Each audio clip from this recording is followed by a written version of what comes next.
Buckle up, Real Housewives fans. The season 19 finale reunion just turned into a full-blown courtroom drama, with Tamra Judge on trial for her life on the show. If you've been following the chaos of the Real Housewives of Orange County, you know this episode wraps up the wild reunion special, and it's packed with more twists than a roller coaster. Last episode, we saw Katie's husband Matt Janella share his side of that infamous phone call with Gretchen's fiancé Slade Smiley, and things exploded between Jen, Matt, and Gretchen. But here's where it gets controversial. Episode 20 dives into accusations of homophobic and transphobic posts, leaked storylines, and a cybersecurity showdown that could redefine friendships forever. Stick around because this recap breaks it all down step by step, making it easy even for newcomers to the Bravo world to follow along. Welcome to our detailed breakdown of the Real Housewives of Orange County Season 19 Episode 20, titled Reunion Part 3. This is the grand finale of the reunion series, capping off what has been an incredibly tumultuous season. For those just tuning in, the Real Housewives of Orange County, often called RHOC, is a long-running reality show where wealthy women from Orange County navigate friendships, rivalries, and personal dramas, all while sharing their lives with millions of viewers. If you're new to the franchise, think of it as a mix of gossip, luxury lifestyles, and unexpected revelations, like a soap opera brought to life on camera. The episode kicks off with host Andy Cohen reflecting on the ladies' trips throughout the season. He praises the fun moments, and I have to say I completely agree. These excursions added some much-needed levity to the tension. But this is the part most people miss.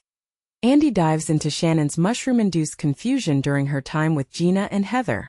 We get an unseen clip where Shannon, convinced she's hearing the RHOC theme song, asks production to confirm. Someone reassures her it was just the music playing. Then, Andy compliments Heather on her wake-and-bake ritual with mushrooms. Heather shrugs it off casually, saying her kids are grown up now, so why not enjoy a bit of harmless fun? It's a stark contrast to her old fancy pants persona from Season 7, showing how much Heather has evolved over the years. Imagine the old-school Heather, always prim and proper, indulging in psychedelics, proof that even reality TV icons can surprise us. Next, Andy jokes about the painted souvenirs from Amsterdam, asking if anyone kept their novelty items. Gretchen quips back with a personal jab about her fiancé Slade, saying she just has a broken one now. It's a classic TMI moment that lightens the mood, but hints at deeper issues in her relationship. The conversation turns emotional when Andy brings up Heather scattering her father's ashes in Amsterdam. Heather describes it as cathartic and healing, a touching reminder of how travel and personal milestones can intertwine in unexpected ways. For beginners, this shows how RHOC often blends luxury vacations with real emotional breakthroughs, making the show relatable beyond the drama. But here's where it gets truly heated. Gretchen faces off against accusations of liking offensive posts. Andy confronts her about allegedly engaging with homophobic and transphobic content online. Gretchen firmly denies any intent, stating there's no justification for liking anything offensive. She denounces such sentiments completely. When asked if she recognized the post, she says no. Tamra jumps in, claiming Gretchen followed problematic accounts. Gretchen admits to mindless scrolling, possibly liking things without fully reading them, which many of us can relate to in today's fast-paced social media world. Tamra points out that Gretchen unfollowed over 200 accounts after Amsterdam, and Gretchen explains she follows thousands, so she cleaned up her feed to align with her values. It's a relatable example of how social media can complicate our lives. One accidental like, and suddenly you're in hot water. Heather stands by Gretchen, noting their long friendship and Gretchen's kindness, but admits she's been fooled before and has heard whispers of concerning rhetoric from Gretchen in the past. This sparks debate. Is loyalty blinding, or is there more to unpack here? The bombshell? Gretchen hired a cyber analysis firm and claims their report proves her innocence. She says the worst post was fabricated, and many accounts spreading it are linked to Tamra. Tamra explodes, threatening a lawsuit and denying involvement. She explains the post has been circulating for years, reaching her co-host Teddy Mellencamp 2 years ago, a fact verified online. Yet, everyone wonders why Tamra waited to bring it up. Gretchen argues it was only on Tamra's Twitter, but Tamra says it was on Reddit too. Andy questions why Tamra shared it with Gina but not Heather, revealing Heather felt pressured to raise it. Emily pushes for clarity on why Tamra didn't confront it directly. And this is the part most people miss. It raises questions about timing and motives in reality TV conflicts. The reunion surprises continue with footage from after the Amsterdam dinner. On the way to the airport, Gina shares she couldn't find evidence of Gretchen liking the posts.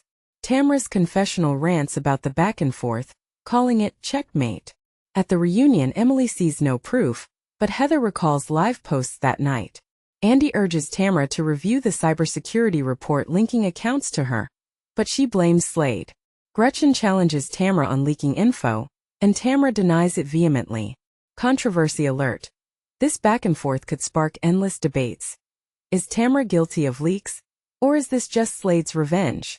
Then, Andy reveals new footage from the season finale, filmed after Amsterdam, where Gina, Shannon, and Jen speak to an anonymous tipster before any episodes aired. The cast sees it for the first time, shocking Katie and Heather, enraging Gretchen, but Tamra seems unfazed. Andy reminds them of confidentiality agreements and asks how the tipster knows so much. Tamra insists it's not her, accusing Gretchen and Slade. Shannon points to Tamra's history with bloggers, and Andy notes Gretchen didn't film the leaked scenes.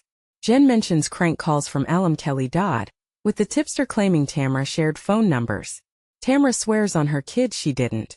Everyone speculates on leaks, with Emily and Gina saying the storylines themselves are proof. Andy asks if someone close to Tamra betrayed her, and Jen criticizes Katie for prying into Nicole's fiancé's past. It's a whirlwind of accusations making you question. In the high-stakes world of reality TV, where does loyalty end and betrayal begin?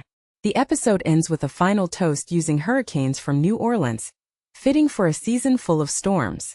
As the group photos, Andy reassures Tamra. Later in her trailer, Katie consoles her, both agreeing Tamra's innocent and Gretchen and Slade are dangerous. The Real Housewives of Orange County is available on Peacock, and in Canada, the UK, and Ireland it's streaming on Hulu. This season has been a hurricane of emotions, from trips and ashes to accusations and leaks. For fans, it begs the question: who do you side with in this feud? What are your thoughts on RHOC Season 19 Episode 20? Do you believe Tamra leaked the storylines? Or is there a shadowy figure pulling strings? Is Gretchen's defense convincing? Or does the evidence point elsewhere? Share your opinions in the comments. Let's debate the drama. And here's a controversial twist to ponder. Could this whole ordeal be a ratings ploy? Or is it a genuine betrayal that tears friendships apart forever? I'd love to hear your take.